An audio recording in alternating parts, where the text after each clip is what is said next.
వచ్చిన మబ్బుల్లో పరిగెత్తే నా జన సైనికులకి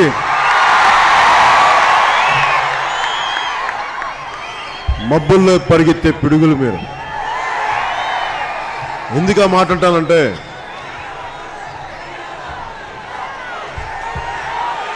జగ్గంపేటలో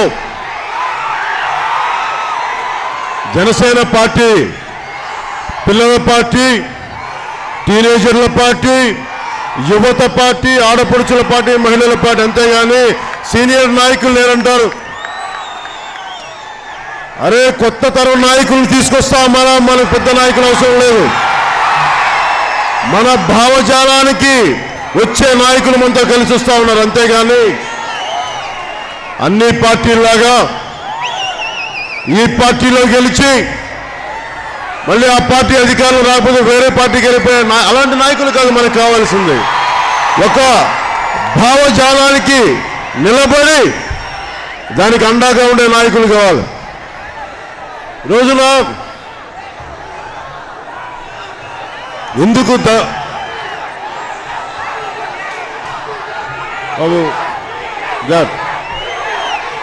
ఈ ప్రజా పోరాట దీక్ష ఈ ప్రజా పోరాట యాత్ర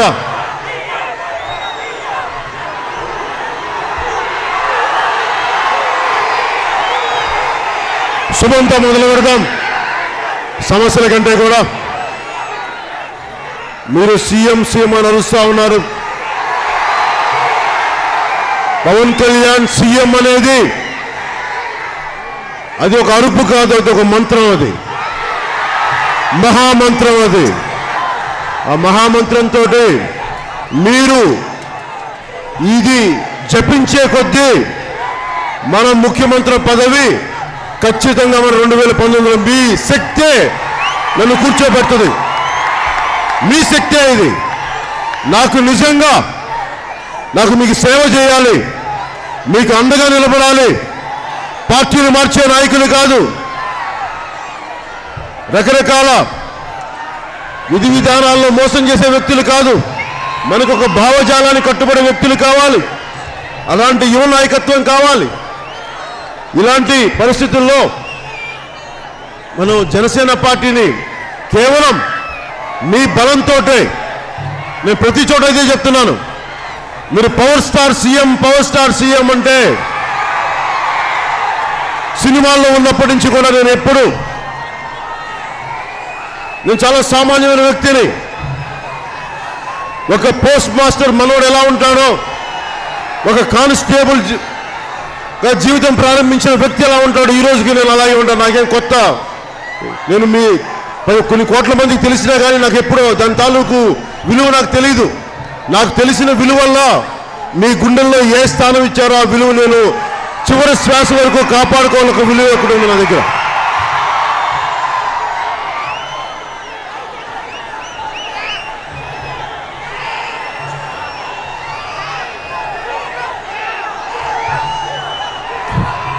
నిన్న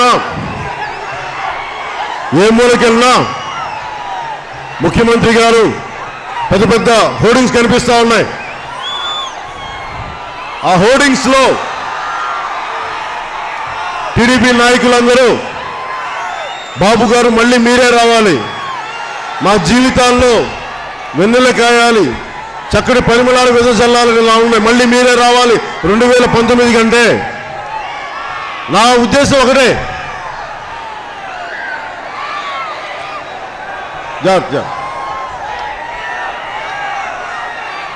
2014లో ఏమీ ఆశించకుండా మనం తెలుగుదేశం పార్టీ సపోర్ట్ చేశాం. ఎందుకని అనుభవజ్ఞులని.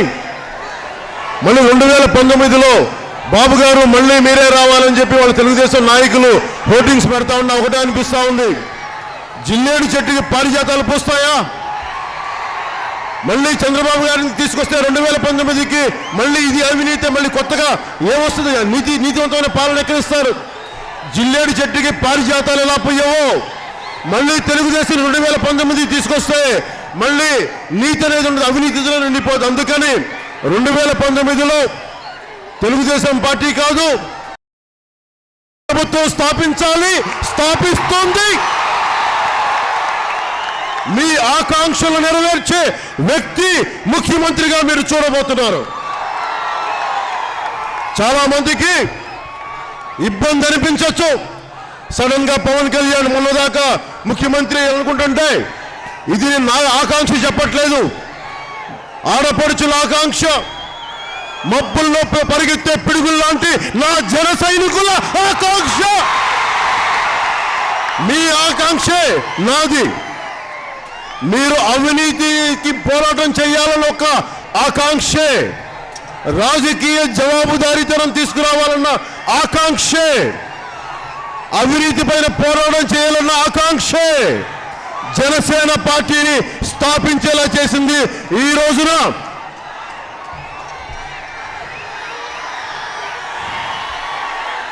రోజున మన జగ్గంపేటకు వచ్చేసేలా చేసింది.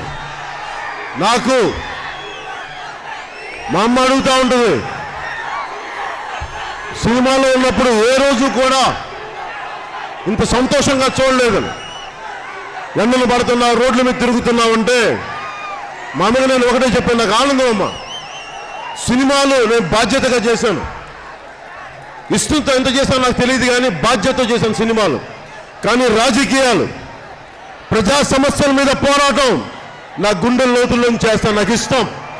ప్రజలు వంచబడతా ఉంటే, మోసానికి గురవుతా ఉంటే, దోపిడీకి గురవుతా ఉంటే నాకు సినిమాల్లో పోరాటం చేయడం ఇష్టం లేదు. వచ్చి నిజ జీవితంలో మీ ఇళ్ల ముందుకు వచ్చి, గడపల ముందుకు వచ్చి పోరాటం చేయడానికి నాకు సాధ్యం. నన్ను మీ ముందు ఈరోజు నిలబెట్టింది.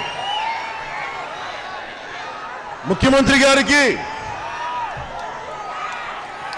ఇన్కమ్ ట్యాక్స్ రైడ్లు అయిపోతున్నాయి, రాష్ట్రం దెబ్బతింటా ఉంది, భయపెట్టేస్తున్నారంటే నాకు అర్థం కాదు ఏంటంటే, మొన్న ప్రతి సభలో ఇదే చెప్తా ఉన్నాం,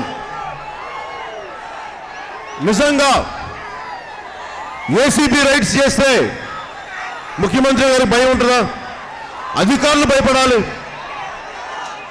అలాగే కొలతల తూనిక శాఖ వాళ్ళు వ్యాపారస్తుల మీద దాడి చేస్తే వ్యాపారస్తులు భయపడాలి. ఇన్కమ్ ట్యాక్స్ వాళ్ళు పారిశ్రామికవేత్తల మీద దాడి చేస్తే పారిశ్రామికవేత్తలు భయపడాలి. మరి నాకు అర్థం కాని విషయం ఏంటంటే, ముఖ్యమంత్రి గారు ఎందుకు భయపడుతున్నారు నాకు తెలియట్లా. అంటే ముఖ్యమంత్రి గారికి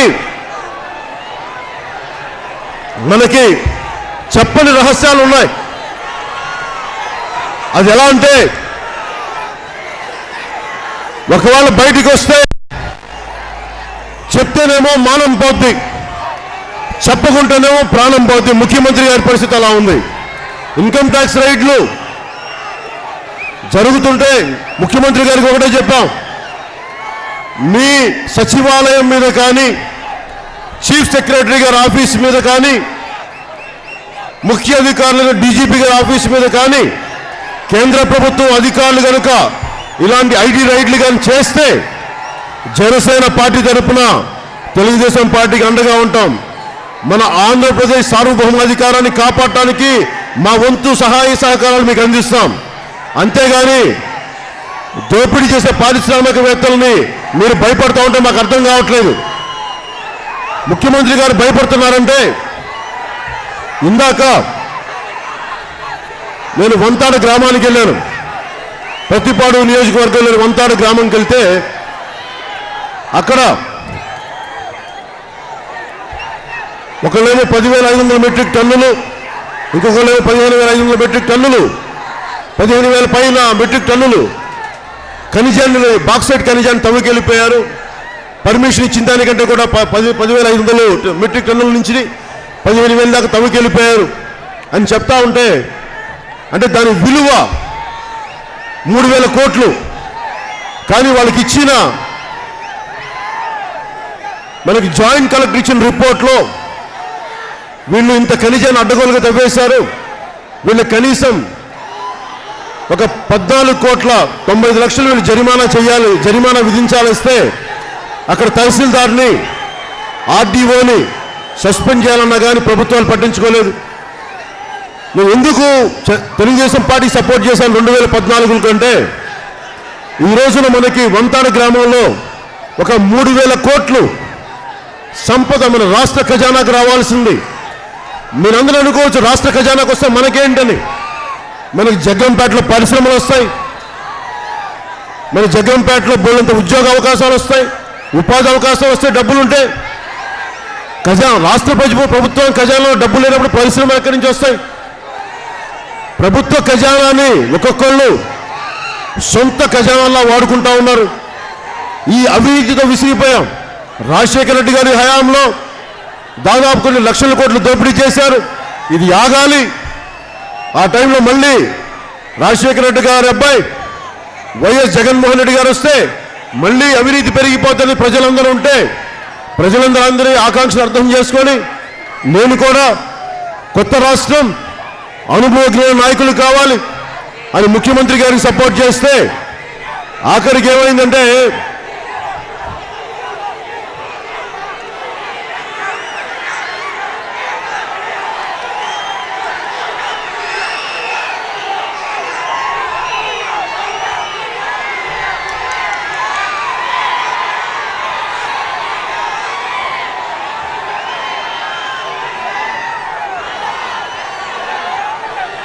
అనుభవం పనికొస్తుంది, అనుభవం పనికొస్తుంది, ముఖ్యమంత్రి గారి అనుభవం పనికొస్తుంది. అప్పటి కాంగ్రెస్ నాయకులు ముఖ్యమంత్రి గారు విపరీతమైన అవినీతి జరిగింది, దీన్ని ఎలాగైనా ఆపాలి అని చెప్పి ఒక అనుభవజ్ఞుడు నాయకుడు రాష్ట్ర విభజన తర్వాత మనకు కనిపించిన చంద్రబాబు గారే. ఆల్రెడీ జగన్మోహన్ రెడ్డి గారి మీద కేసులు ఉన్నాయి. ఆ కేసుల నుంచి ఆయన నిర్దోషంగా బయటపడే వరకు ఆయన్ని మన ముఖ్యమంత్రిగా చూడటం ప్రజలకు ఇబ్బంది అని చెప్పి అనుభవజ్ఞులైన నాయకులతో అయినా చంద్రబాబు గారికి సపోర్ట్ చేశాం. ఎందుకు సపోర్ట్ చేశామంటే అన్యాయం జరిగిపోతుంది, ఇద్దరు వ్యక్తులు దోపిడీ చేస్తూ ఉంటే మనం పెద్ద మనిషి దగ్గరికి వెళ్తాం, అయ్యా గొడవలు జరుగుతూ ఉంది కొంచెం తగువ తీర్చరా మగడా అంటే ఆయన అన్నది ఒక చిన్న బర్రెను దూడ దగ్గర గొడవ, అప్పుడు ఇద్దరు గొడవలు ఆడుతుంటే పెద్ద మనిషి దగ్గరికి వెళ్ళి ఒకరు వెళ్ళి అరే మన కొంచెం పెద్ద ఆయన తగు తీర్చని ఆయన దగ్గరికి వెళ్తే ఆ పెద్ద ఆయన అన్నాడంట ఆ బర్రె దూడ రెండు నావే అని. అలాగే ఈరోజు ముఖ్యమంత్రి గారు రాష్ట్రం అవినీతిమయంతో నిండిగిపోతే మీరు కొంచెం మంచి పాలన ఇవ్వండి అంటే ఆయన చేస్తుంది ఏంటంటే ఇందాక వంతాడ గ్రామానికి వెళ్ళి లాటరైట్ మైన్లు బాక్సైట్ మైన్లు అడ్డగోలు చూస్తే దోపిడీ చూస్తూ ఉంటే అక్కడ కనిపించింది ఆ కాంగ్రెస్ ప్రభుత్వం ఉన్నప్పుడు 100 లారీలు దోపిడీ జరుగుతూ ఉంటే తెలుగుదేశం ప్రభుత్వం వచ్చాక 200 లారీలు దోపిడీ జరుగుతూ ఉంది. ఎందుకంటే ముఖ్యమంత్రి గారికి మన గ్రామాల్లో రియల్ టైం గవర్నెన్స్ అంటాం. అది ముఖ్యమంత్రి గారు సచివాలయంలో కూర్చొని ఆంధ్రప్రదేశ్ గ్రామంలో ఏ మూల ఏం జరుగుతాయో బాగా తెలుసు.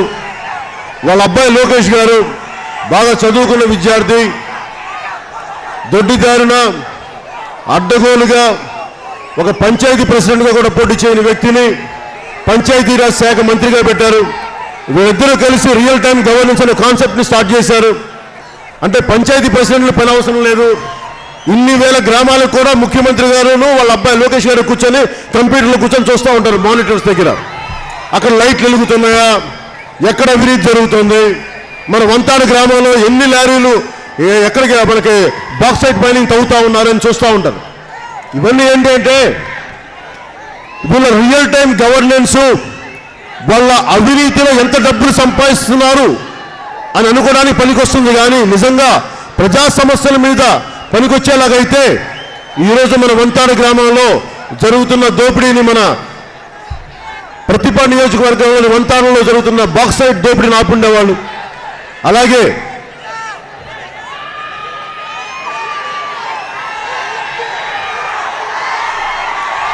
ముఖ్యమంత్రి గారికి 2014 మొన్న 2018 మార్చిన నేను గుంటూరు సభలో తెలుగుదేశం పార్టీ అవినీతి మీద నేను మాట్లాడినప్పుడు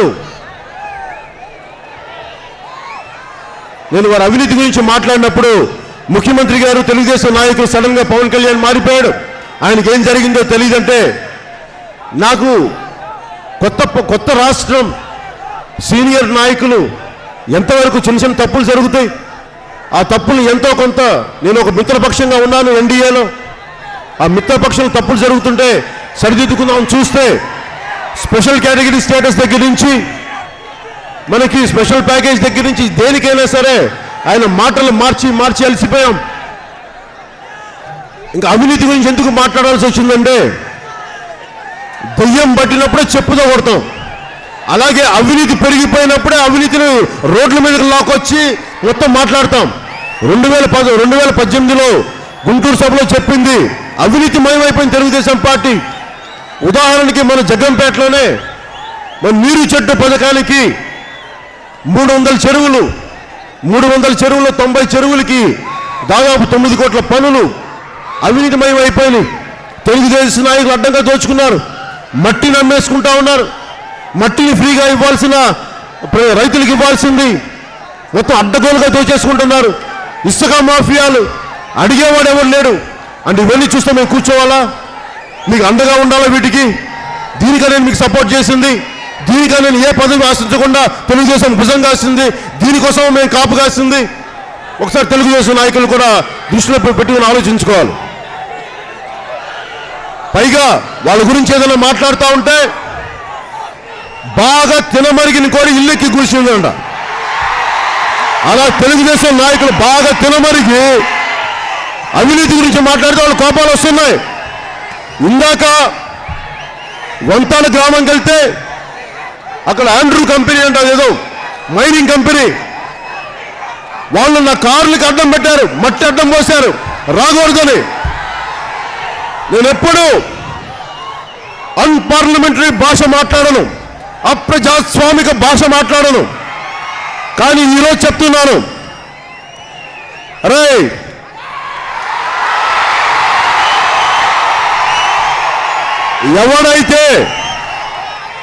ఎవరైతే ఆ ఆండ్రూ ఫ్యాక్టరీయో ఆ యాజమాన్యం ఎవరో, ఒరే నేను మీకే చెప్తున్నా, నేను జనసేన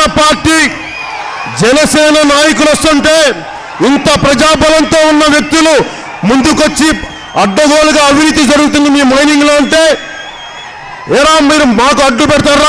మీకు మాకురా మీరు అడ్డు పెడతారు? మాకురా మీరు మట్టి పోస్తారు? మా బండ్లుగా రాళ్ళు పోస్తారు? అరే మీకు చెప్తున్నాను, ఒక్కొక్కడికి తాట తీసి తోలు తీసి కాళ్ళు కీళ్ళు విరగొట్టి కూర్చోబెట్టకపోతే నా పేరు పవన్ కళ్యాణే కాదు, మేము జనసేనే కాదు. గుర్తుపెట్టుకోండి, ఒక్కొక్కరిని అవినీతిమయం చేసిన ప్రతి ఒక్కరిని రోడ్ల మీదకి లాకొచ్చి తోలు తీయకపోతే నా పేరు పవన్ కళ్యాణే కాదు. గుర్తుంచుకోండి, మా మీద మీ బోడి ప్రతాపం ఎఫర్ట్స్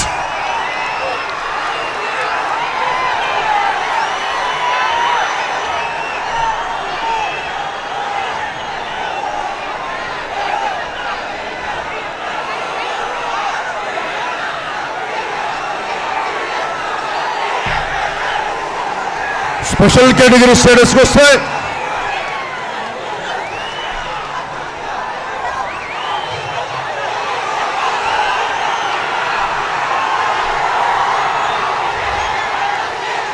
ముఖ్యమంత్రి గారు మాట్లాడతారు. స్పెషల్ కేటగిరీ స్టేటస్కి పవన్ కళ్యాణ్ ఏ రోజు కలిసి రాడని ముఖ్యమంత్రి గారితో చెప్తా ఉన్నాం. ముఖ్యమంత్రి గారు,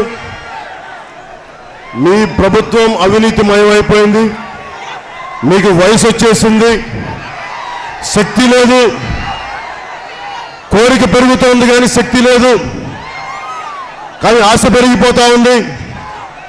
ముఖ్యమంత్రి గారు చెప్తాను, నేను మీ అబ్బాయిని ముఖ్యమంత్రి చేయడానికి నేను మీకు సపోర్ట్ చేయలేదు. బాగా గుర్తుపెట్టుకోండి, లోకేష్ గారికి అనుభవం కావాలి అంటే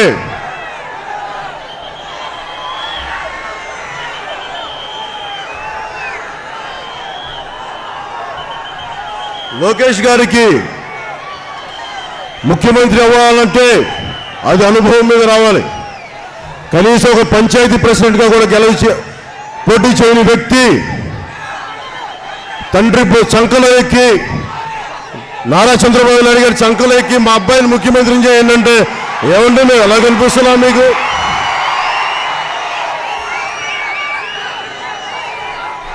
ముఖ్యమంత్రి గారు చెప్తా ఉన్నాం, తినకుండా రుచులు దిగకుండా లోతులు ఎలా తెలుస్తాయండి?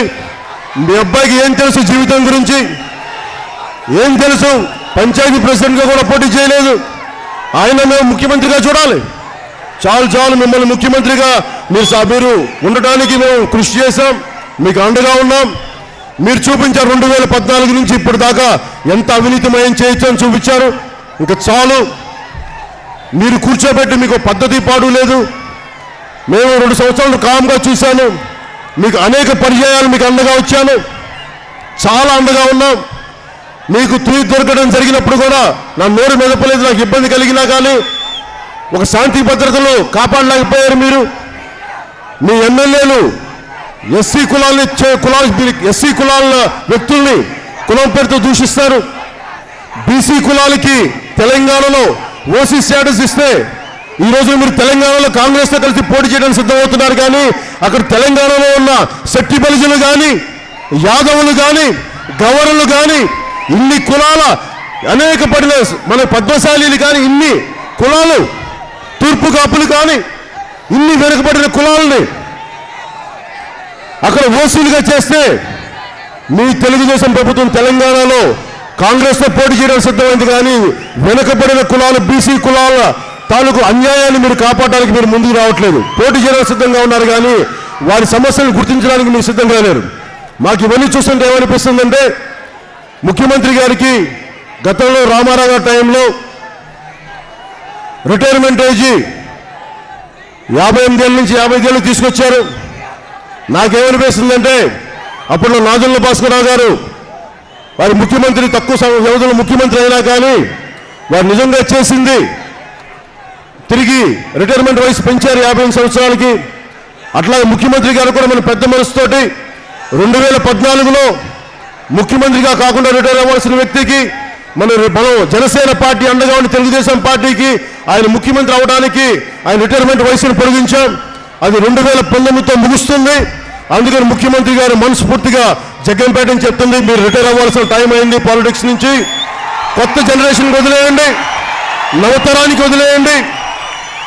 నవతరం అంటే కేసులు ఉన్న వాళ్ళు కాదు, దోపిడీ చేసేవాళ్ళు కాదు, సరికొత్త బాధ్యత ఉన్న ఎవరైనా సరే, దానికి పవన్ కళ్యాణ్ కావచ్చు, ఇంకొకరు కావచ్చు, ఎవరో మీలో ఉన్న ఎవరైనా కావచ్చు, అలాంటి వాళ్ళు కొత్త యువతరం రావాలి, కొత్త రక్తం రావాలి, బాధ్యతతో కూడిన వ్యవస్థను నడిపించే శక్తి సామర్థ్యాలు సమర్థత ఉన్న వ్యక్తులు ముఖ్యమంత్రులు అవ్వాలి. దాంట్లో భాగంగానే మీ అందరి ఆకాంక్ష మేరకు మీరు నన్ను ముఖ్యమంత్రిగా చూడాలనుకుంటే నేను మీకు ఈరోజు జగ్గంపేట ఇక్కడి నుంచి మీకు మాటిస్తున్నాను. ఆంధ్రప్రదేశ్ని ఏ ఢిల్లీ పాలకులైతే మన ఆత్మగౌరవాన్ని దెబ్బతీసి, నేను మొన్న చెప్తా ఉన్నా, నేను జనసేన పార్టీ పెట్టినప్పుడు నాకు ఒకటే ఒకసారి టీవీలో చూస్తూ ఉన్నాను. ఆ రోజు రాష్ట్ర విభజన జరిగేటప్పుడు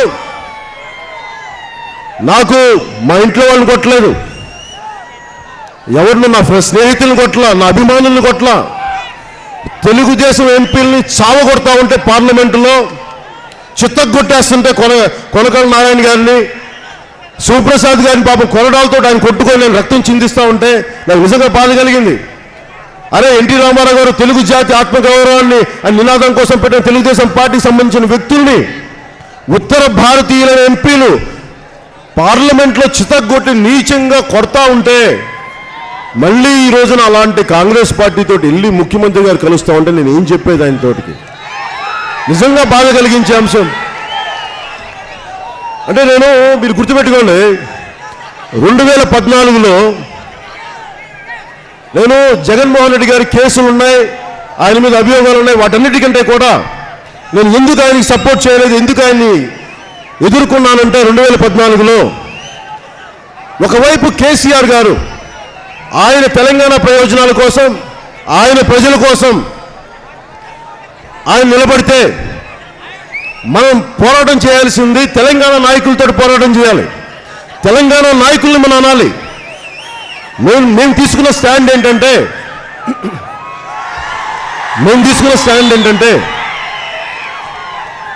ఎప్పుడో 68-69లో జరిగిన సమస్యకి పాలక వర్గాలు, తెలుగుదేశం నాయకులు ఉన్నారు, కాంగ్రెస్ నాయకులు మీరు పాలించి మీరు చేసిన నిర్ణయాలకి తెలంగాణ ప్రజలు నష్టపోతే దానికి ఆంధ్ర ప్రజలకు ఏం చేయగలరు?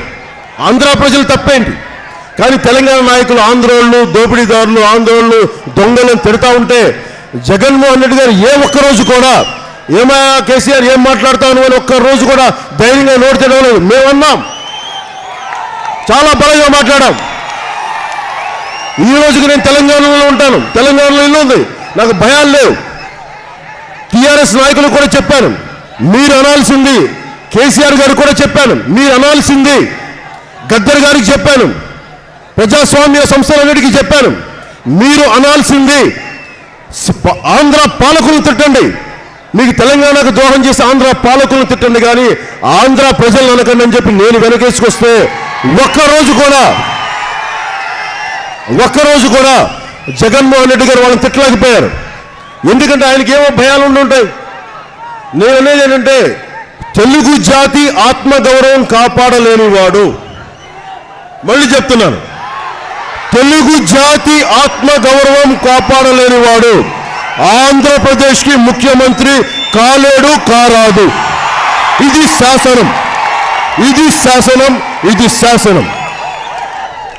అలాగే తెలుగుదేశం ప్రభుత్వం తెలుగు జాతి ఆంధ్రుల ఆత్మగౌరవం కాపాడుతుందని చెప్పి పెట్టిన పార్టీ.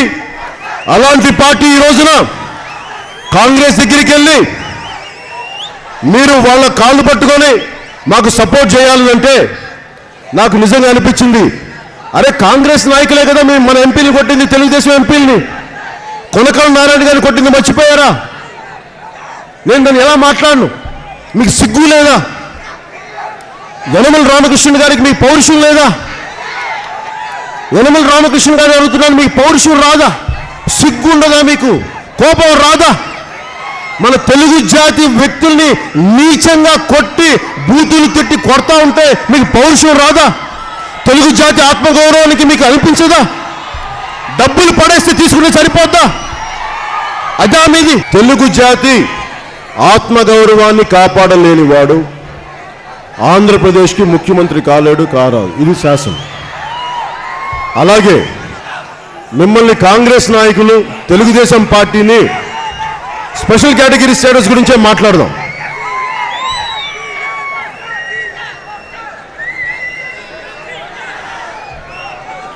ముఖ్యమంత్రి గారు కాంగ్రెస్కి వెళ్ళడం చూస్తే ఎలా ఉందంటే, నాకు నిజంగా మా అన్నయ్య గారు కాంగ్రెస్ పార్టీలో ఉన్నారు, సెంట్రల్ మినిస్టర్గా చేశారు, నాకు జీవితాన్ని ఇచ్చిన వ్యక్తి, ఆయనంటే నాకు అపరిమితమైన ప్రేమ గౌరవం.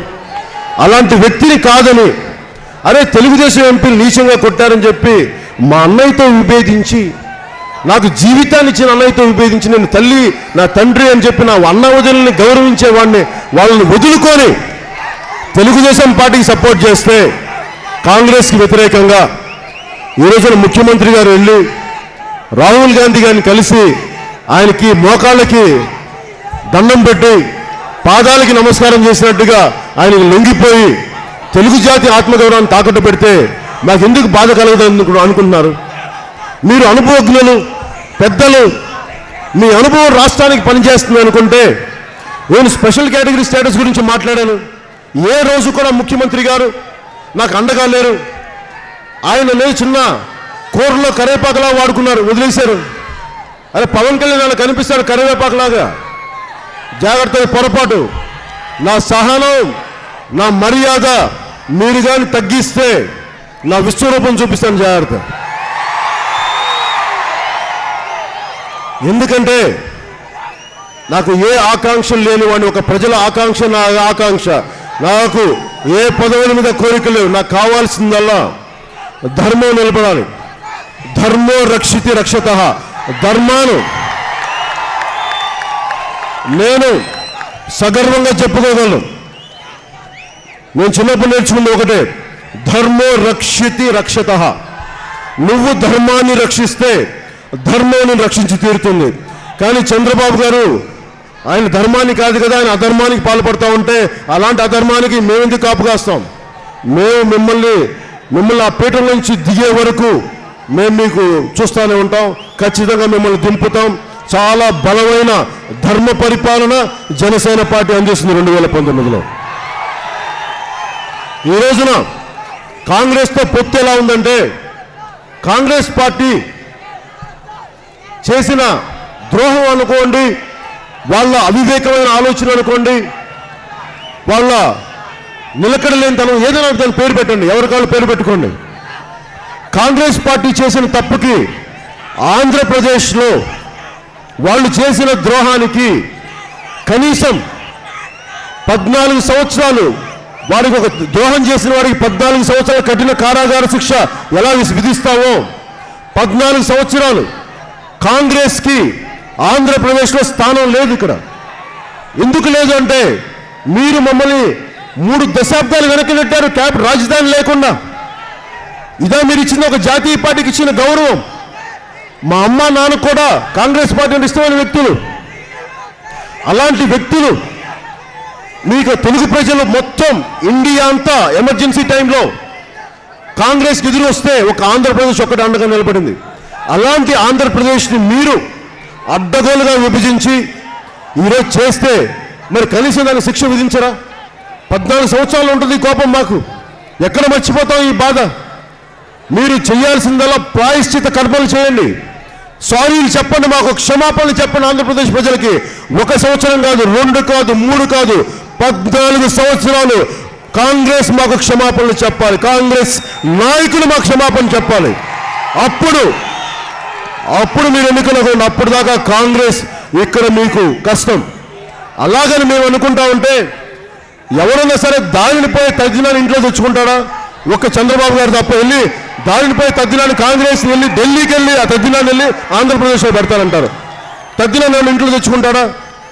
మేము అడిగేది కూడా ముఖ్యమంత్రి గారికి కూడా, నాకు భారతీయ జనతా పార్టీ నాకు ప్రేమ కాదు, నాకు భారతీయ జనతా పార్టీ చాలా కోపం, చాలా విసుగుంది. ఎందుకంటే ఇదే మన కాకినాడలో, తూర్పుగోదావరి జిల్లా కాకినాడలో 97లో మీరు ఒక ఓటు వేయండి, మేము మిమ్మల్ని 2 రాష్ట్రాలుగా విడగొడతా ఉంటే మన నాయకుడికి బుద్ధి లేదు. ఆ రోజున అడగద్దా? మీరెవరో మా రాష్ట్రం విడదీయడానికి అడగాలి కదా వీళ్ళకి. ఒకరికి ధైర్యం లేదు, అడగాలి కదా వీళ్ళని. నాకు భారతీయ జనతా పార్టీ అంటే మీరు ఉత్తరప్రదేశ్ ఇలాగే చించుకుంటారా? ఒక రోజున జరుగుద్ది మీకు ఆంధ్రప్రదేశ్ కాంగ్రెస్ కానీ బీజేపీ కానీ మీరు చేసిన మాకు ద్రోహం ఆంధ్రప్రదేశ్కి ఒక రోజున ఇది సత్యమై తీరుతుంది. నా మాట నమ్మండి. మీ ఉత్తరప్రదేశ్ని 4 ముక్కలుగా చెయ్యకపోతే, జరగకపోతే మా కడుపు అంటే అప్పుడు కానీ మాకు చల్లారదు. ఇది నేను చెప్పిన మాట కాదు. అంబేద్కర్ మహాశయుడు ఒక రాష్ట్రం అంత పెద్దదైతే భారతదేశం అంతా వాళ్ళ ఆధిపత్యం చెలాయిస్తారు, అందుకని ఉత్తరప్రదేశ్ని 4 ముక్కలుగా చీల్చాలి అని చెప్పి ఆ రోజు చెప్పాడు అంబేద్కర్ మహాశయుడు. మేము మళ్ళీ చెప్తున్నాం, మీకు మాకు కడుపు కోతిచ్చారు. 10 సంవత్సరాలు 12 సంవత్సరాలు హైదరాబాద్లో ప్రతి ఆంధ్రుడు ద్వితీయ శ్రేణి పౌరుడులాగా అవమానం పొందారు. ఒక కూలి స్థాయి దగ్గర నుంచి పారిశ్రామికవేత్త దాకా. ఇది పాలకులు చేసిన తప్పులకి ప్రజలు అవమానం పొందారు. ఈ అవమానం నేను ఎప్పటికీ మర్చిపోను. పౌరుషం లేని సిగ్గు చంద్రబాబు గారు మర్చిపోతారేమో కానీ, ఆత్మగౌరవం లేని లోకేష్ మర్చిపోతాడేమో కానీ, ముందు తెలుగు జాతి ఆంధ్రుడి తాలూకు ఆత్మగౌరవాన్ని చూపించడానికే ఈ పంచగట్టారు. అరే మా పౌరుషం ఇదిరా, మాకు మమ్మల్ని అడ్డగోలుగా విభజించారా మమ్మల్ని. మేము ఎవరిని వదలం. మీ ఉత్తరప్రదేశ్ని మా శాపం, మా ఆవేదన, మీ ఉత్తరప్రదేశ్ని 4 ముక్కలుగా చీల్చకపోతే చెప్తాను, ఇది జరిగి తీరుది, ఇది సత్యం. అంత ఆవేదన ఇచ్చారు, అంత కడుపు కోతిచ్చారు భారతీయ జనతా పార్టీ కానీ కాంగ్రెస్ పార్టీ కానీ.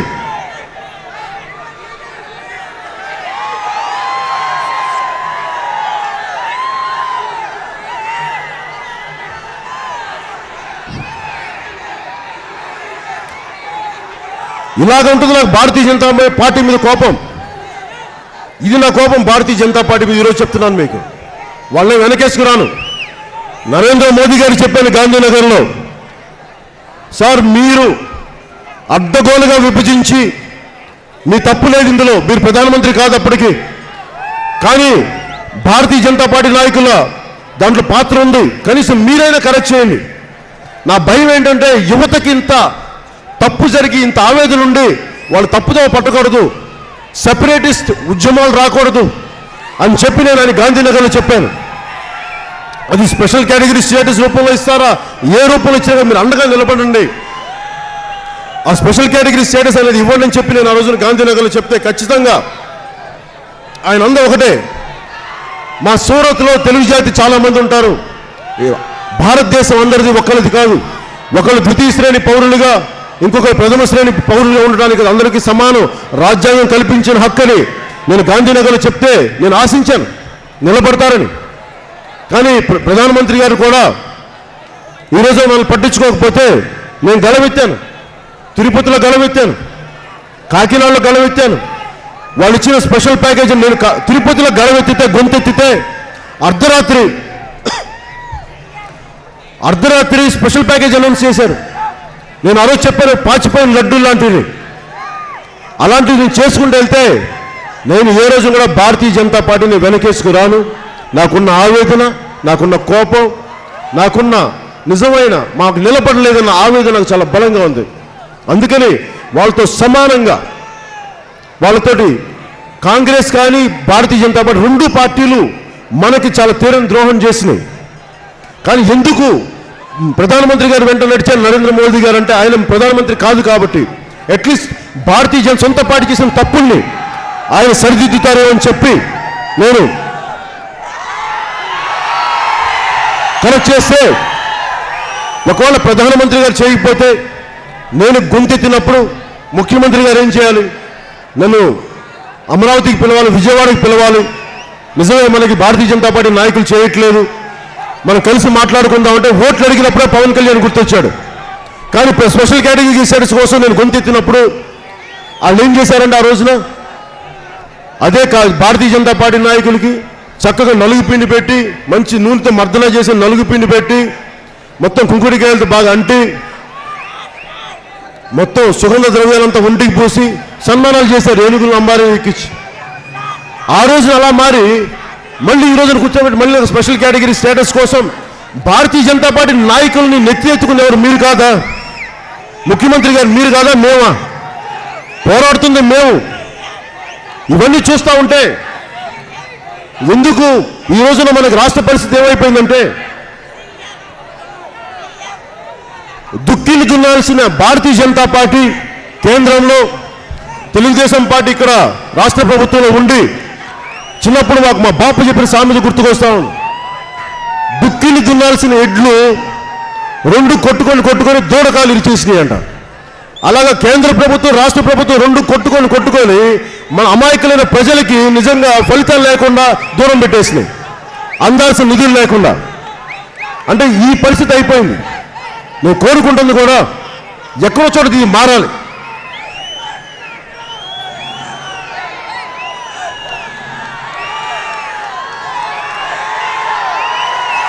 మేము ఇంత పోరాటం చేస్తూ ఉంటే, అన్ని సంవత్సరాల నుంచి బీజేపీ నుంచి పోరాటం చేస్తూ ఉంటే, ఈరోజు కొత్తగా నాకు ముఖ్యమంత్రి గారి ధర్మ పోరాట దీక్షలు చూస్తూ ఉంటే నాకు ఒకటే అనిపిస్తూ ఉంది. చిన్నప్పుడు నేను ముదిగొండ శివప్రసాద్ గారి రాసిన నవల ఒకటి చదివాను.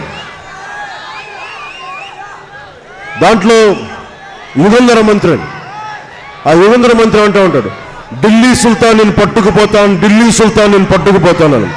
ఇలా ముఖ్యమంత్రి గారి చాంటింగ్ ఏంటంటే మోడీ గారు నేను దింపేస్తాను, మోడీ నేను దింపేస్తానని.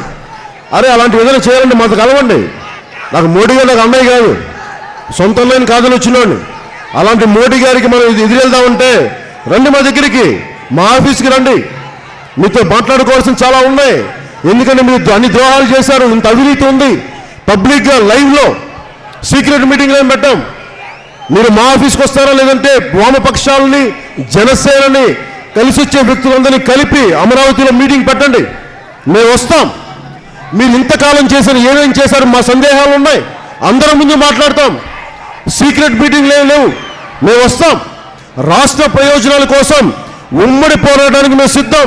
కేంద్ర ప్రభుత్వంతో భారతీయ జనతా పార్టీతో గొడవ పెట్టుకోమంటే మీరు మాతో కలిసి రండి, మేము సిద్ధంగా ఉన్నాం. మోడీ గారితో గొడవ పెట్టుకోవడానికి నాకు ధైర్యం ఉంది.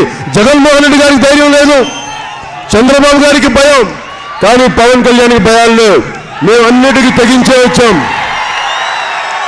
అన్నిటికీ మీరు మమ్మల్ని కేసులు పెట్టుకోండి, మీరు మమ్మల్ని సంవత్సరాల కాదు జైల్లో పెట్టుకోండి.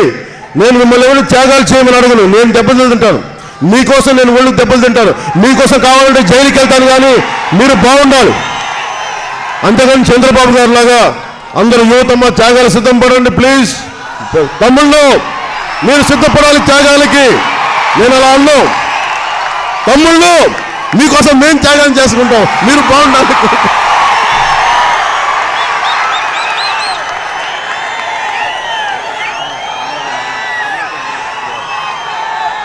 అలాగే ముఖ్యమంత్రి గారు వచ్చినప్పుడు నేను అడిగా, సార్ రైతులకి ఏం చేస్తారంటే నేను అడిగా, రైతులు రుణమాఫీ చేస్తారా అంటే, నిజంగా రుణమాఫీ చేయాల్సిన అవసరం ఉంది. ముఖ్యమంత్రి గారికి ఏంటంటే పదవి ఇస్తాం, ఓట్లు వస్తాయంటే మొత్తం ప్రామిస్ చేస్తారు. ఎవరో ఒకరు దారిపోయినా అయ్యా నాకు చంద్రబాబు కావాలంటే చంద్రబాబు తెప్పించేద్దాం, నేను ఎప్పుడు మీరు నన్ను ముఖ్యమంత్రిని చేయండి, చంద్రబాబు దిగి మీ ఒళ్ళో కూర్చోబెడితే అడగనండి. అలాగా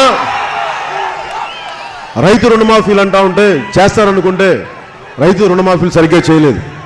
ఈ రోజున రైతు జనసేన పార్టీ ఎలా చూస్తుందంటే, నేను ఒక రైతుని, శ్రమ చేసేవాడిని, మట్టి శక్తిని అవగాహన చేసుకున్నవాడిని, రైతు కష్టం తెలుసు. రైతు నాకు దేవుడు ఎలా ఉంటాడో తెలియదు, కానీ అన్నం పెట్టేవాడు దేవుడు నాకు, రైతు అన్నం పెట్టేవాడు నాకు, రైతు నాకు దేవుడు. అలాంటి అన్నం పెట్టేవాడు, ప్రపంచానికి అన్నం పెట్టేవాడు, సమాజానికి అన్నం పెట్టే రైతు పస్తు నుండి కుటుంబాన్ని బిడ్డల్ని పోషించుకోలేక గిట్టుబాటు ధర అంటే మన చెరుకు రైతులతో మాట్లాడుతున్న ట్రైన్లో వాళ్ళకి ఒక ఎకరానికి ఒక 2 లక్షలు 3 లక్షలు ఖర్చు పెడితే 3 లక్షలు ఖర్చు పెట్టాలనుకున్న ఉదాహరణకి, వాళ్ళకి వచ్చే మొత్తం ధర అమ్మితే ఒక 2,80,000 ఎంత వస్తుంది అంటే 20,000 నష్టం తగ్గుతున్నాడు పంటని. అలాంటి రైతు బాధలు చూస్తుంటే నిజంగా కడుపు తెరుకుపోతా ఉంది. అందుకే రైతుకి నేను మిగతా వాళ్ళలాగా, ముఖ్యంగా కౌలు రైతులకు కూడా మేము మీకు అండగా ఉంటాం. మీ కన్నీరు తుడిచే పార్టీ జనసేన పార్టీ అవుతుంది, మిమ్మల్ని గుండెల్లో పెట్టుకునే పార్టీ జనసేన పార్టీ అవుతుంది. రైతు కష్టాన్ని తెలిసిన వాడిని. చిన్నప్పుడు మొగల్తూరులో, పశ్చిమ గోదావరి జిల్లా మొగల్తూరులో మాకు ఒక 3 ఎకరాలంత భూమి ఉండేది అనుకుంటా. నాకు తెలుసు, ఒక్కొక్క అరెకరం సెంటు భూమి అమ్ముకుంటా మా ఇంట్లో మా పిన్నుల పెళ్ళిళ్ళకు అమ్మేస్తా ఉంటే ఆ కష్టం తెలుసు నాకు. అలాంటి పంట పండక ఒక్కొక్క రైతులు బిడ్డల పెళ్ళిళ్ళకో దీనికో కష్టపడి ఆత్మహత్యలకు వెళ్ళిపోతూ ఉంటే, మేము ఆంధ్రప్రదేశ్ రైతులకి కౌలు రైతులకి నేను ఒకటే మాటిస్తున్నాను, జగ్గంపేట నుంచి మిమ్మల్ని మహారాష్ట్ర లాగా రైతుల్లాగా మిమ్మల్ని రోడ్ల మీదకి రాని జనసేన పార్టీ వస్తే, మిమ్మల్ని మీ పాదాలకి రక్తం వచ్చేలాగా మీ నిశ్శబ్దం తాలూకు శబ్దాన్ని మేము మీరు రోడ్ల మీద రాకుండా మిమ్మల్ని గుండెల్లో పెట్టుకుని చూసుకునే బాధ్యత, కష్టమైనా సరే, ఖజానాలో డబ్బులు లేకపోయినా సరే, మిమ్మల్ని ఆదుకోవడానికి సర్వశక్తుల మొత్తం కృషి చేస్తామని మీకు మనస్ఫూర్తిగా తెలియజేసుకుంటామని. అలాగే ఇందాక వంతాడ గ్రామానికి వెళ్ళినప్పుడు ఎందుకు గుర్తొచ్చిందంటే, చట్టసభల్లో ఆడపడుచులు ఉండాలి. ఎందుకు ఉండాలని కోరుకుంటే నాకు ప్రతిరోజు ఒక ఎగ్జాంపుల్ గుర్తొస్తాం, ఒక ఉదాహరణ. ఇందాక వంతాడ గ్రామానికి వెళ్తే మొత్తం రచ్చబండ మీద కొండధరలకు సంబంధించిన ఆడపడుచులంతా కూర్చున్నారు. వాళ్ళు అడిగాం, అమ్మ ఏమ్మా ఎందుకు ఇంత బాధ ఉందంటే, ఏం చేస్తామయ్యా మా మగాళ్ళందరూ వీళ్ళకి అమ్ముడైపోతా ఉన్నారు, చిన్న సారా ప్యాకెట్లకు ఒక 5,000 రూపాయలకు. కుటుంబాలని పోషించేది మేము, బిడ్డల్ని సాకాల్సింది మేము, బిడ్డల్ని చదివించుకోవాల్సింది మేము అంటే నాకు అనిపించింది ఆ రోజున, నిజంగా ఆడపడుచులు కానీ గ్రామ స్థాయి నుంచి ఆడపడుచులకి కనీసం 3వ వంతు పెత్తనం ఇవ్వకపోతే మన భారతమాత అనే ఒక తల్లిగా మనం భావిస్తాం మన జన్మభూమిని, ఆ తల్లిని అగౌరవపరిచినట్టే. అందుకనే ఆడపడుచులకి 33% మీ గ్రామ స్థాయి నుంచి మీరు రాజకీయాల్లో మీరు ముందు చట్టసభలోకి రావాలి, గ్రామ స్థాయి నుంచి శాసనసభ దాకా మీరు చట్టసభలోకి రావాలి. దానికి వంతుగా ఆడపడుచులకి రిజర్వేషన్లు కల్పిస్తాం, మీకు అండగా ఉంటాం. ఎందుకంటే కుటుంబాల్ని నడపాల్సిన మీకు రాజకీయ వ్యవస్థలో మీ గొంతుకి బలమైన స్థానం లేకపోతే అన్యాయం చేసిన వాళ్ళు అవుతాం. నిజంగా వంతారు గ్రామంలో కానీ ఆడపడుచులకు కానీ నిజంగా బాధ్యత కానీ ఇచ్చిండుంటే ఒక ఆండ్రూ అనే సంస్థ అంత దోపిడీ చేసిండేది కాదు. అందుకని ఆడపడుచులకి మేము అండగా ఉంటాం. అందుకనే మధ్యతరగతి దిగువ మధ్యతరగతి కుటుంబాల నుంచి వచ్చినాడు కాబట్టి ఎందుకు ఒక గ్యాస్ సిలిండర్లు పెట్టారంటే ఎంతో కొంత ఒక ఉచిత గ్యాస్ సిలిండర్ పథకం ఎందుకు ఆడపడుచులు పెట్టారంటే ఎంతో కొంత ఒక ఊరట అమ్మ నేను ఉన్నానని చెప్పడం కోసం. అలాగే ఆ రేషన్ సంబంధించి కూడా 2,500 3,500 ఎందుకు పెట్టానంటే మీకు ఎంతో కొంత భర్తలు సరిగ్గా ఉన్నా లేకపోయినా మీకు ఎంతో కొంత చేదోడు వాదోడు ఉండాలని చెప్పేసి నేను చేసుకుంటా ఉన్నాను. అలాగే డ్వాక్రా మహిళలకి మీరు బ్యాంకుల చుట్టూ తిరగకుండా మీకు మహిళా బ్యాంకుని మేము ముందుకు తీసుకెళ్తాం. ఇవన్నీ అలాగే కాలేజ్ విద్యార్థులకు కానీ మీరు ఉద్యోగాలు వచ్చేలాగా. ఎందుకంటే నేను ఎందుకు చెప్పగలిగానంటే నాకు అవినీతి అవసరం లేదు. మేము డబ్బులతోటి ఓట్లు కొనం, మేము ప్రేమలతోటి ఓట్లు కొనం. మేము ప్రేమతో మాకు ఓట్లు వేస్తారు జనం, ప్రజలు మన అన్నదమ్ములు ఓట్లు వేస్తారు. మాకు డబ్బుతో ఓట్లు కొనాల్సిన అవసరం లేదు. మా సభలకి ఒక సారా ప్యాకెట్ ఒక బిర్యానీ ప్యాకెట్ ఇచ్చి మా అన్నదమ్ములు మేము పిలవాల్సిన అవసరం లేదు. అందరూ మమ్మల్ని అర్థం చేసుకునే వాళ్ళు, మా సహకారం చేసేవాళ్ళు.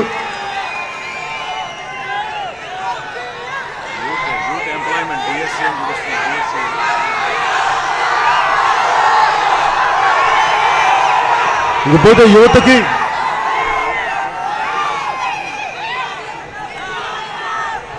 డిఎస్సి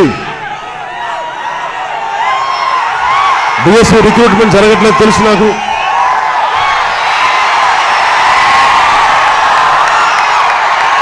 నీ చెమట నా ఒంటికి తాకందే నాకు ఎలా ఉంటుంది? తాగాలి రోజు ఏదో ఒకసారి. ఎందుకంటే మీ చెమట తాగే శక్తి నాకు తెలియాలి. డిఎస్సి రిక్రూట్మెంట్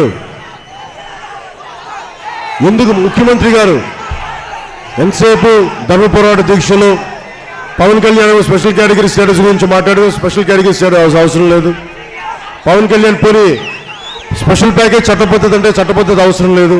వాళ్ళు ఇచ్చిన మాటే మాకు శిరోధారి అంటారు. మళ్ళీ ఆయనే మాట మార్చి ఈరోజు స్పెషల్ కేటగిరీ స్టేటస్ ఉన్నాయి. ఈ గొడవలు ఎక్కువ. కానీ ఇంతమంది యువతకి ఉద్యోగాలు కల్పించాలి. ఒక అక్రమంగా ఒక ఖనిజం ఒక మైనింగ్ కంపెనీ అడ్డగోలు తవ్వుకెళ్ళిపోతుంటే దాన్ని ఎన్ని ఉద్యోగాలు వచ్చినాయి? ఒక నిమిషం రావు అంటే మన ఉద్యోగాల గురించి మాట్లాడుకుంటాం.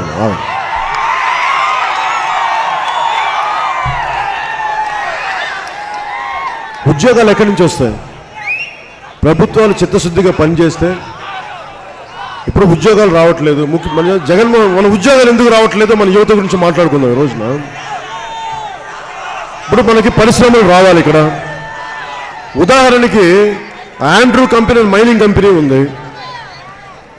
వాడు సంపాదించేది వాడు అంటున్నాను ఎందుకంటే వాడు మైనింగ్కి రాకుండా నాకు అడ్డుపడ్డాడు కాబట్టి వాడికి నాకు వాడి మీద గౌరవం లేదు. వాడు ఎవడైనా కావచ్చు, వాడు ఎంత గొప్పడైనా కావచ్చు, నేను వాడే అంట. నాకు ఆ భయాలు లేవు, ఇబ్బందులు లేవు.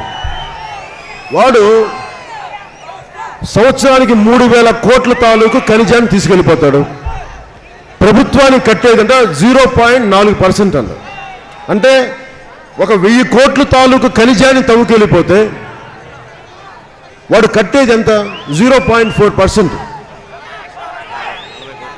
అంటే 1,000 కోట్లు తీసుకెళ్ళిపోతే 40 కోట్లు కడతాడంట. అది కూడా ఏంటి? లండన్ మెటల్ ఎక్స్చేంజ్ ప్రకారం. ఇదే మీరు ఇచ్చే డీలు. అంటే ఏం చేస్తున్నారంటే ప్రభుత్వంలో డబ్బులు ఉండకూడదు, శాసనసభ్యుల చేతిలో డబ్బులు వెళ్ళిపోవాలి. మరి మనకి జగన్మోహన్ రెడ్డి గారు ప్రధాన ప్రతిపక్ష నాయకుడు. అది ఇంత డబ్బు దోచుకెళ్ళిపోతున్నారు, ఏమైపోతున్నారు, ట్యాక్స్ రావట్లేదని అడగాలి కదా. ఆయన ఎంతసేపు మనకి పాదయాత్రలు చేసి అందరినీ నిమరటం తప్ప మేము కోరుకుంటుంది కూడా నాకు జగన్మోహన్ రెడ్డి గారు మీ కోపం లేదు. నేను ఆయన మీద నాకు కంప్లైంట్ ఏంటంటే, అరే మీరు ప్రధాన ప్రతిపక్ష నాయకుడు, నీకు చాలా శక్తివంతుడు. నువ్వు శాసనసభలోకి వెళ్ళాలి, చట్టసభలోకి వెళ్ళాలి. యువతకు ఉద్యోగాలు రావటం లేదు. ఆండ్రూ అనే సంస్థ మైనింగ్ సంస్థ కొల్లగొట్టేస్తుంది ప్రభుత్వ ఖజానాకు సంబంధించిన డబ్బులు రాకుండా. యువతకు ఉద్యోగాలు లేవు, అవి కదా నువ్వు అడగాల్సింది. మీరు ఓదార్పు యాత్రలు, మీ పాదయాత్రలు చేసుకుంటే శాసనసభలకు ఎవరు వెళ్తాడు? అలాంటప్పుడు మీరు పోటీ చేయడం దేనికి? ప్రధాన ప్రతిపక్ష నాయకుడి హోదా దేనికి మీకు? అరే ఒక్క ఎమ్మెల్యే లేడు జనసేనకి, ఒక్క ఎంపీ లేడు. ఒక రూమ్లో కూర్చొని 2, 3, 10 మంది పట్టుమని 10 మంది లేని ఒక బలమైన ఒక వ్యూహం వేస్తే పార్లమెంట్ స్తంభించిపోయింది నో కాన్ఫిడెన్స్ మోషన్ తోటి. అది జనసేన ఒక శక్తి. ఒక్క ఎంపీ లేడు, ఒక ఎమ్మెల్యే లేడు. ప్రజాబలం. మేము మాట్లాడుతుంటే ప్రజల తాలూకు బలాన్ని మాట్లాడుతున్నాం. అలాంటిది ఒక ప్రతిపక్ష నాయకుడు అయింది, ఉద్యోగాలు రావట్లేదు, యువతకు ఉద్యోగాలు లేవు, ఆ డిఎస్సి రిక్రూట్మెంట్ లేవు. మాట్లాడేవాడు ఎవడు? ప్రధాన ప్రతిపక్ష నాయకుడు మాట్లాడకపోతే ఎవరు మాట్లాడతారు? అందుకని మేము కోరుకునేది కూడా వీళ్ళందరూ కాదు. మనకు మీ గురించి, మీ సమస్యను అర్థం చేసుకునే జనసేన ఉంది, పవన్ కళ్యాణ్ ఉన్నారు, పెద్దలు ఉన్నారు, అందరూ ఉన్నారు. మేము మీకు అండగా ఉంటాం. ఎందుకంటే 1000 కోట్లు దోచుకెళ్తా కనీసం 50 కోట్లు కూడా కాదు కానీ 40 కోట్లు కట్టే వ్యక్తుల్ని ఆపాలి. ఆ సంపద, ఎందుకంటే వాడి వల్ల ఉద్యోగాలు రావు. అంటే నేను ఒక సినిమా చేస్తే ఉదాహరణ చెప్తాను. నా సినిమా కనీసం 150 మంది పనిచేస్తారు, 300 మంది మినిమం. ఎవరు లేరని రోజు 150 మంది పనిచేస్తారు, 300 మంది పనిచేస్తారు. ఒక 150 కోట్లు 100 కోట్లు బడ్జెట్లు అవుతాయి. అది హిట్ అయితే ఒక 500 కోట్లు 400 కోట్లు కలెక్ట్ చేస్తే, ఇలాంటి ఒక సినిమా షూటింగ్ చేయాలని ఇంతమందికి మేము ఉద్యోగం కల్పిస్తాం, ఉపాధి కల్పిస్తాం. అలాంటిది 1000 కోట్లు వాడు అడ్డగోలుగా దోచేసిన ఉద్యోగాలు లేవు. 10 మంది డ్రైవర్లు, ఒక 10 మంది కార్మికులు ఇలా దోచుకెళ్ళిపోయి ఉద్యోగాలు ఎక్కడి నుంచి వస్తాయి? అడిగేవాడు ఎవడు లేడు. చంద్రబాబు నాయుడు గారేమో ప్రతిపక్షం ఉన్నప్పుడు వెళ్ళి మేము అసలు మూయించేస్తూ ఉంటారు. జగన్మోహన్ రెడ్డి గారు మాట్లాడరు. అందుకే నేను కోరుకుంటుంది కూడా మీ చేతిలో ఉంది. మొన్న అంబేద్కర్ గారి స్టాచ్యూ చూసినప్పుడు నాకు ఒకటే అనిపించింది. ఆయన ఇట్లా ఉంటుంది వేలు చూపించి, మీకు ఓటు అనే ఆయుధాన్ని ఇచ్చాం, ఆ ఓటు అనే ఆయుధాన్ని మీరు చాలా బలంగా 2019 ఎన్నికల్లో వాడండి.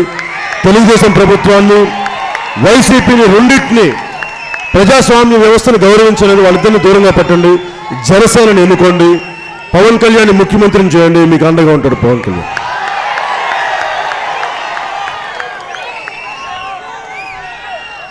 ఎందుకంటే నేను ఇప్పటిదాకా మాట్లాడలేదు.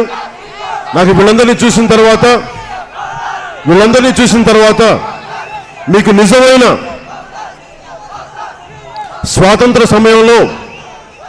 స్వాతంత్ర పోరాట సమయంలో ఆ రోజు కోటీశ్వరులు డబ్బులను సర్వస్వం త్యాగం చేసి దేశ సంరక్షణకి, దేశ స్వాతంత్ర ఉద్యమానికి పాల్గొన్నారు. ఈరోజు అవినీతిమయంతో వేల కోట్లతోటి, 100 కోట్లతోటి, కనీసం 30-40 కోట్లతోటి ఒక నియోజకవర్గం గెలుపొందించే స్థాయికి అన్ని పార్టీలు కలిపి 100 కోట్లు ఖర్చు పెడుతున్న ఒక నియోజకవర్గం మీద అసలు వీళ్ళని ఎదుర్కోవాలంటే విలువలుండి, డబ్బులుండి పోరాటం చేయగలిగే శక్తివంతులైన చాలామంది పెద్ద వాళ్ళు రాజకీయాల్లోకి రావాలి. ఈ కంపెనీ దరిద్రాన్ని కడగాలంటే చాలా బలమైన వ్యక్తులు రావాలి. దాంట్లో నేను మిగతా వాళ్ళని అడగలేను. మిగతా వాళ్ళకి అంత నైతిక బలం ఉందో లేదో నాకు తెలియదు. నాకు ఊహ తెలిసినప్పటి నుంచి నేను ఇందాక చెప్పాను, ధర్మం నిన్ను రక్షిస్తే, నువ్వు ధర్మాన్ని రక్షిస్తే ధర్మం నిన్ను రక్షించి తీరుతుందని నేను అదే నమ్మాను. నేను ఒక్కని నా బాధ్యతగా నేను ముందుకు వచ్చాను. ఈరోజు మీ ముందు నిలబడ్డాను. నా దగ్గర 1000 కోట్లు లేవు. నాకు మొన్న ఎవరో మాట్లాడుతూ ఉంటే ఒక మాట అన్నా నా స్నేహితుడితోటి, దీవార్ సినిమాలో అమితాబ్ బచ్చన్ స్మగ్లర్ అయిపోతే శశి కపూర్ ఇన్స్పెక్టర్ అవుతాడు. అమితాబ్ బచ్చన్ మాట్లాడుతాను, నువ్వేంటో ఒక చిన్నపాటి ఇన్స్పెక్టర్ ఉద్యోగం, నువ్వేం చేశావు? నువ్వు నా దగ్గర డబ్బులు ఉన్నాయి, ఆస్తులు ఉన్నాయి, అంతస్తులు ఉన్నాయి, 5 స్టార్ హోటల్స్ ఉన్నాయి, నీ దగ్గర ఏమున్నాయంటే నా దగ్గర అమ్మ ఉందంటాడు శశి కపూర్. నాకు ఎలా అనిపించిందంటే, చాలామంది అడిగారు జనసేన పార్టీ డబ్బులు లేవని. నీకు తెలుగుదేశం పార్టీ నాయకులుగా కనీసం నియోజకవర్గానికి 50 కోట్లు ఖర్చు పెట్టే హక్కు లేదు. జగన్మోహన్ రెడ్డి గారి లాగా 1000 కోట్లు ఖర్చు పెట్టే హక్కు లేదు. తెలుగుదేశం పార్టీ నాయకుల్లాగా 1000 డంప్ చేసే నీ కెపాసిటీ లేదు. నీ దగ్గర ఏముంది అంటే, అరే నా దగ్గర డబ్బులు లేవు, 1000 కోట్లు లేవు, లక్షల కోట్లు దోపిడీలు చేయలేదు. కానీ నా తల్లి, నా నాన్న కష్టపడి ఒక చిన్న ప్రభుత్వ ఉద్యోగ సంపాదించిన పెన్షన్ డబ్బులు 4 లక్షలు ఉన్నాయి నా దగ్గర. మా అమ్మ ఇచ్చింది. మా అమ్మ ఇచ్చిన 4 లక్షలని 4 లక్షల కోట్లు చేసే వ్యవస్థగా ఆంధ్రప్రదేశ్ బడ్జెట్ని మీ అందరికీ పంచేలాగా నేను పనిచేస్తాను మీకు సవినయంగా తెలియజేసుకుంటున్నాను. ముఖ్యమంత్రి గారికి కూడా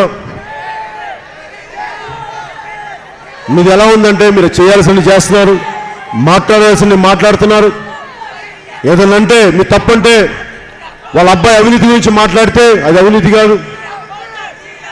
ముఖ్యమంత్రి గారు తన తప్పు కాదు, మా అబ్బాయి లోకేష్ అవినీతి కాదంటారు. మరి ఇంకేమంటామండి దీన్ని? మా అందుకు విసిగిపోయి ఈరోజు నేను కోరుకుంటుంది కూడా మీ ఎవరు కూడా రోడ్ల మీదకి వచ్చి ఉద్యోగాల గురించి అడిగే పరిస్థితి రాకూడదు. సంపద అంటే కొన్ని కులాలకే కొంతమందికి అభివృద్ధి కాదు, అందరికీ జరగాలి. అంటే ఇన్ని వేల కోట్లని పరిశ్రమల రూపంలో ఉపాధి రూపంలో నిజంగా నాకు అవసరాలు లేవు, డబ్బులు 100 కోట్లు పైన సంపాదించుకునే అవకాశాలను వదులుకొని వచ్చాను. ఎందుకంటే నాకు డబ్బు నాకు ఇప్పుడు ఆనందం కలిగించేలా, మీ సమస్యల మీద పోరాటం చేస్తే నాకు ఆనందం అవుతుంది, మీకు ఉద్యోగ అవకాశాలు కల్పిస్తే నాకు ఆనందం వస్తుంది.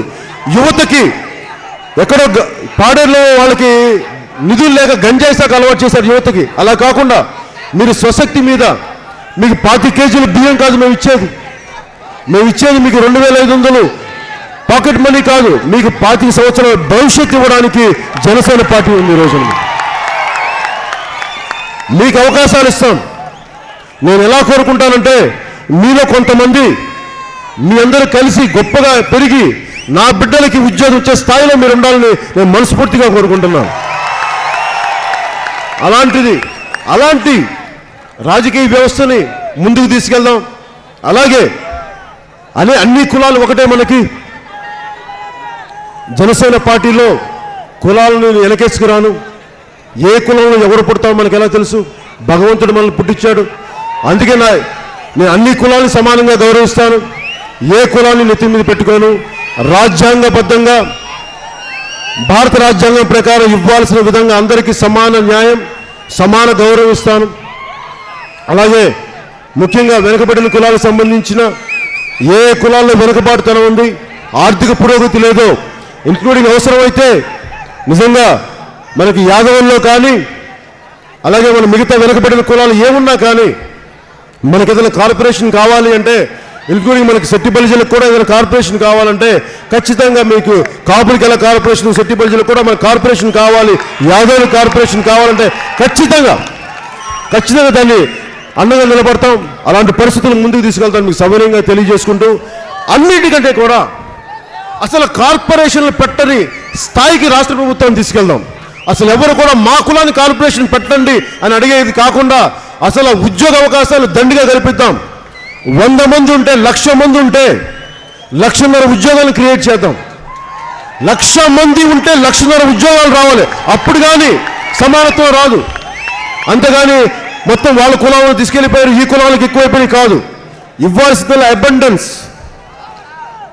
మనకి సమానత్వం, అందరికీ ఉపాధి అవకాశాలు రావాలంటే లక్షల కోట్లు దోపిడీ చేసుకునే వాళ్ళ నాయకులైతే ఎప్పుడు మన మధ్య అసమానతలు సృష్టించి మళ్ళీ విడగొడతా ఉంటాం. అలా కాకుండా అన్ని వెనుకబడిన కులాలకి, అగ్రవర్ణంలోని పేదలకి, అందరికీ సమానంగా, అన్ని ఎస్సీ కులాలకి, ఎస్టీ కులాలకి, ముస్లింలకి, క్రిస్టియన్స్కి అందరికీ సమానంగా ఉద్యోగ అవకాశాలు కల్పించి 1,00,000 ఉద్యోగాలు అవసరం ఉన్న చోట 1,20,000 ఉద్యోగాలని సృష్టించే దిశగా జనసేన ఆలోచన విధానం ఉంది.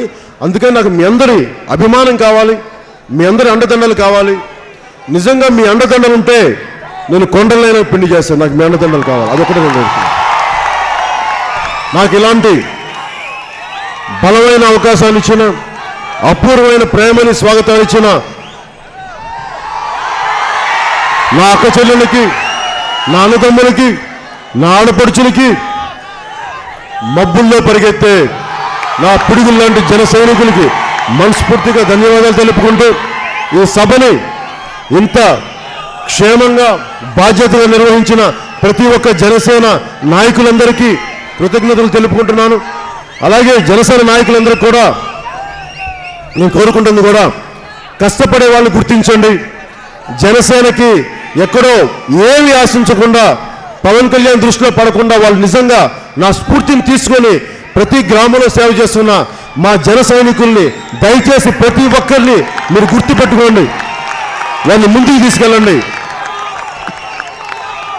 మా వాళ్ళు కోరుకునేది కూడా, వాళ్ళు కోరుకునేది మేము మంచి పని చేశామని నా దృష్టికి రావాలని నేను ఒకటే చెప్తున్నాను అన్నదమ్ములందరికీ. మిగతా వాళ్ళు ఎవరు గుర్తిస్తారో లేదు తెలియదు, కానీ మీకు నా గుండెల్లో చిరస్థాయిగా స్థానం మిగిలిపోతూ ఉంటుంది. అందుకని మిమ్మల్ని నేను మర్చిపోను.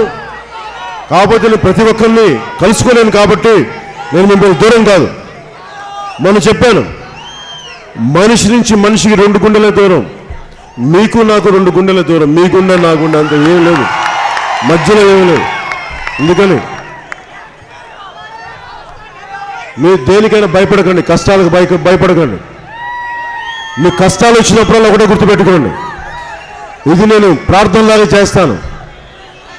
రాహువు పట్టిన పట్టుక సెకండ్ అఖండమైన లోక బాంధవుడు అసలు లేకుండా పోతాడా? మూర్ఖుడు గడియారంలో ముళ్ళు కదలనీయకుంటే ధరాగమనమంతటితో తలకిందైపోతుందా? కుటిలాత్మల కూటమికి ఒక త్రుటికాలం జయం వస్తే విశ్వ సృష్టి పరిణామం విచ్ఛిన్నమవుతుందా? ధనుజు లోకమేకంగా దారికడ్డంగా నిల్చుంటే నరజాతి ప్రస్థానం పరిసమాప్తమవుతుందా? నేను కోరుకునేది కూడా, జనసేనను ఎవడు ఆపలేడు, మనల్ని ఎవడు ఆపలేడు. అది భారతీయ జనతా పార్టీ కావచ్చు, తెలుగుదేశం పార్టీ కావచ్చు, వైసీపీ కావచ్చు, ఇంకెవడైనా కావచ్చు. మన కష్టాలు వచ్చినప్పుడు నేను ఏమనుకుంటానంటే తెలుసా, తల్లి భారతమాతకి దండం పెట్టుకున్న తల్లి, నాకు శక్తి నువ్వు, నా సమాజానికి నా దేశ ప్రజలకి సేవ చేసే శక్తి నువ్వు తల్లి, ధర్మాన్ని నిలబెట్టే శక్తి నువ్వు తల్లి. ఏ సభకి వెళ్ళినా చిన్నప్పటి నుంచి నేను జై హింద్ అనే పదం చెప్తున్నప్పుడు చాలామంది అనేవాళ్ళు, ఎందుకు జై హింద్ చెప్తా ఉంటారే, కన్న భూమిని పుట్టిన నేలని నువ్వు గుర్తించకపోతే నువ్వెందుకు, నువ్వే మనిషి పుట్టావు. నేను కోరుకునేది కూడా, ప్రతి సభని భారతమాతకి వందనాలు పలుకుతూ ఎందుకు ముగిస్తారంటే, ఒక రాష్ట్రం, తెలంగాణ రాష్ట్రం లేని దానికే తెలంగాణ ప్రజలు అంతమంది రోడ్ల మీదకి వచ్చారు. అలాంటిది మనకు భారతదేశం అనేది లేకపోతే మనం ఎంత కకావికలం అయిపోతాం.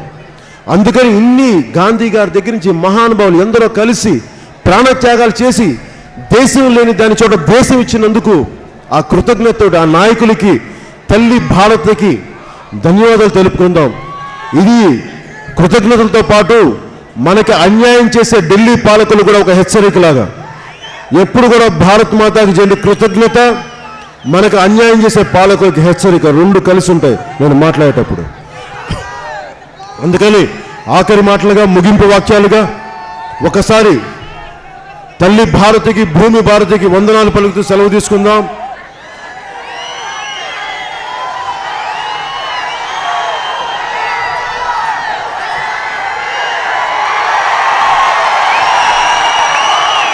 भारत माता की जय हिंद।